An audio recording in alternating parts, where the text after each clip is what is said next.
எப்படி சார் நீங்கள் ஆன்மீகத்துக்குள்ளே வந்தீங்க? ஆன்மீகத்துக்கு அப்படின்னு சொன்னால் மாட்டுக்கறி ஒரு காரணம் சொல்லிக்கலாம். நீங்கள் ஆன்மீகம் என்பது வறுமை, ஏழ்மை, மற்ற மனிதர்களால் என்னை புறந்தாழ்த்தப்பட்டவங்க, இந்த மாதிரிலாம் பல பிரச்சனையால் தான் நான் ஆன்மீகத்துக்கே வந்தேன்.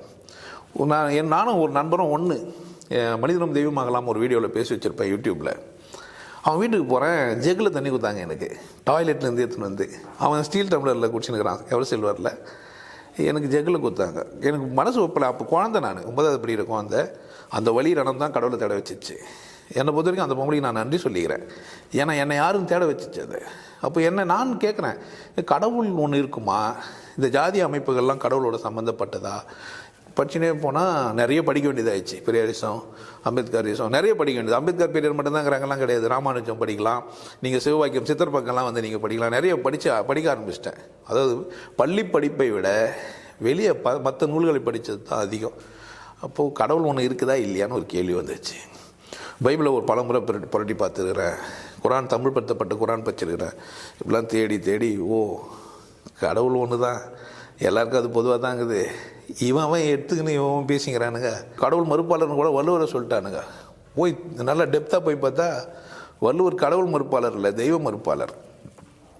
தெய்வ மறுப்பாளர்னா இங்கே 4 புறம்போக்கு சுற்றி இருக்குதுல பெரிய ஆளுன்ட்டு, அதெல்லாம் தப்பு ராஜா. அதை விட நீ பெரிய ஆள் ஆயிடலாம். தெய்வத்தால் ஆகாத முயற்சி தன்மை வருத்த கூலி தரும். நீ உழைக்க ஆரம்பிச்சிட்டியானா, உனக்கு புரிஞ்சிச்சின்னு சொன்னால், நீ தெளிவாயிட்டேன்னு சொன்னால், எந்த தெய்வம் சொன்னதும் செல்லாதுறான்னு நானே தவிர கடவுள் இல்லைன்னா சொன்னது இல்லை. ஸோ கடவுள் வேறு தெய்வம் வேறே புரியாமல் நிறைய பேர் பேசிக்கிறான். நிறைய சாமியாருங்க வர உருவாகிறானுங்க. கடவுள் இல்லாதவங்க சார்பில் நான் பேசுகிறேன். பேசுங்க. பெரியார் எடுத்துக்கலாம். இங்கே ஜாதியாக மனிதன் வந்து பிரிஞ்சு கிடக்கிறான், சண்டை போட்டுட்டு இருக்கான். அப்புறம் அதில் என்னென்னு பார்க்கும்போது மதம் இருக்குது, மதம் சார்பாக கடைசியாக கடவுள்கிட்ட வந்து அது முடியுது. அப்படின்னு இருக்கும்போது நம்ம கடவுள் இல்லை அப்படின்னு கடவுள்கிட்ட நீங்களாக முடிச்சினீங்க, அது முடியல.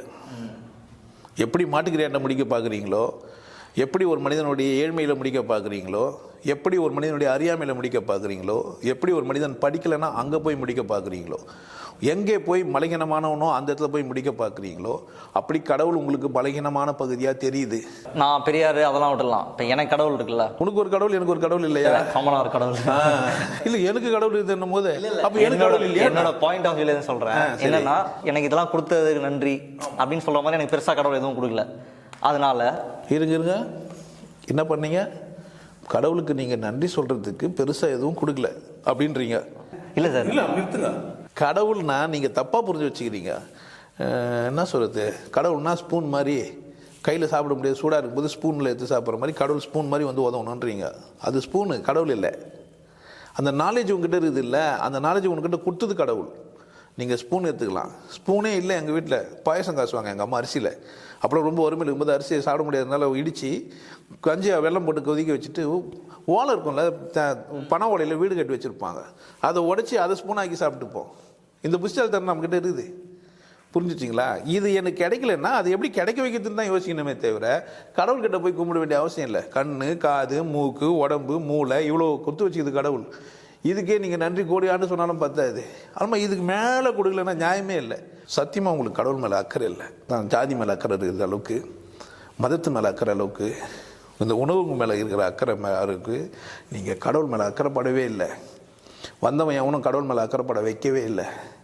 ஏன்னா தன்னை பெரியால் ஆக்கிறதையே முயற்சி செஞ்சுட்டான் ஒவ்வொருத்தனும். நான் புனிதமானவன், கல்யாணமே பண்ணிக்காமல் பிரம்மச்சரியாக இருக்கிறேன், எனக்கு 21வது வரல வேலையே செய்யறதில்லை, நான் தொப்புள் கீழே வந்ததில்லை, இதெல்லாம் நீங்கள் எல்லா சமயம் பொறுத்திக்கலாம்.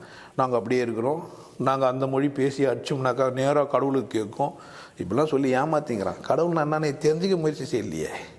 எவன் பின்னாடி போனீங்களே தவிர நீங்கள் நிதானிச்சு உட்காந்து கடவுள்னா என்னவா இருக்கும் கேட்டிங்களா? என்ன மற்ற சாமியார்களுக்கும் உங்களுக்குமான வேறுபாடு என்னன்னு பார்க்கலாம். ஏன்னா இப்போ நிறைய பேர் இருக்காங்க தமிழகத்தில், அறியப்பட்ட சத்குரு இருக்காரு. நீங்கள் சொன்ன மற்ற எவனும் சாமியாரே இங்கே இல்லை. யாரை நீங்கள் சாமியார்ன்றீங்க? சத்குரு கடவுள் தெரியும்னு சொன்னானா? உரிமையில் பேசுகிறேன் நான். சொன்னானா? உங்கள் வீடியோவில் வச்சு சேனலில் கட் பண்ணி அவர்களும் கூட சேர்த்துங்க. சத்குரு எங்கன்னா எனக்கு கடவுள் தெரியும்னு சொன்னானா? நித்யானந்தே எனக்கு கடவுள் தெரியும்னு சொன்னானா? பாட்டு எழுதிருக்கிறேன், காத்திருக்கிறேன் நான் காத்திருக்கிறேன்னு. வா பேசிப்போம், என்ன பிரச்சனை? அதனால் மற்ற சாமியாருங்களுக்கு எனக்கெல்லாம் நீங்கள் சேர்க்காதீங்க. இந்த பூமி மலட்டு பூமியாகி ரொம்ப நாள் ஆயிடுச்சு. கடவுள் தெரிஞ்சவங்களாம் இங்கே வந்து உங்களுக்கு கடவுள் சொல்லி தரல, சொம்மனா பேசிட்டு போயிட்டான். தாய்மானவர் சொல்லி இந்த மாதிரி பேசலை. கௌதம் பேசியத்தை இருந்துக்கிறாரு, இந்த மாதிரி பேசலை. சிவவாக்கி இருந்துக்கிறாரு, இந்த மாதிரி பேசலை. புத்தர் இருந்துக்கிறாரு, இந்த மாதிரி பேசலை. சிவகங்கை இருக்கிறாரு, பேசுகிறாரு, பயன்படுத்திக்கோங்க. எல்லா சாமியார்ட்டேருந்தும் நீங்கள் ரொம்ப மாறுபட்டு இருக்கீங்களே சார். எல்லாரும் நான் சொல்கிறேனே, இப்போது நான் பார்த்த வரைக்கும் எப்படி பேசுவாங்கன்னா ரொம்ப ஒரு சுத்த தமிழில் பேசுவாங்க. நம்ம கேள்வி கேட்குறதுக்கு பதில் வந்து சுற்றி முற்றி வேறு மாதிரி ஏதோ ஒரு பதில் சொல்லுவாங்க. நமக்கு அது புரியுமா புரியாதானே தெரியாது. நீங்கள் புரிகிற மாதிரியும் சொல்கிறீங்க, ரொம்ப மக்கள் மொழியில் ரொம்ப, அதாவது நான் உங்களுக்கு புரிய வைக்கிறேன் அப்படின்னு சொன்னால் உங்கள் மொழியில் பேசணும். அது தமிழ் மொழி தான்ன்றது இல்லை, நீங்கள் எந்த மாதிரி ஸ்லாங்லாம் யூஸ் பண்ணுறீங்களோ அப்படி சொன்னால் தான் உங்களுக்கு புரியும். விட்டு நான் வேறு எதனா பேசுனா நடிக்கிறேன்னு அர்த்தம். நீங்கள் ஒரு பேச்சாளர்கிட்ட போய் பேசுகிறீங்கன்னு வச்சிங்களேன், அவருக்கு உண்மை தெரியாதுன்னா நடிப்பார். வாங்க குழந்தாய் மகன் என்ன உன்னை கீழே ஆக்குறாரு. நீங்கள் குழந்தாய் அப்படின்ட்டு ஒன்று என்ன ஆகிடுவீங்கன்னு கேட்டிங்கன்னா உங்களுக்கு ஒரு ஷேக் ஆகிடும். நீங்கள் பெரியவன்ற நினைப்பை உழைச்சிடுவீங்க. அவர் கைகளை இப்படி காட்டும் போதே நீங்கள் என்ன ஆகிடுவீங்க, வணக்கம் பண்ண ஆரம்பிச்சிடுவீங்க. கண்ணில் அப்படி பார்ப்பார் முறைச்சின்னு. நீங்கள் காலில் ஊழலன்னா அப்போ என்ன ஆகிடுவீங்க, காலில் ஊந்துருவீங்க. இதெல்லாம் தந்திரம்.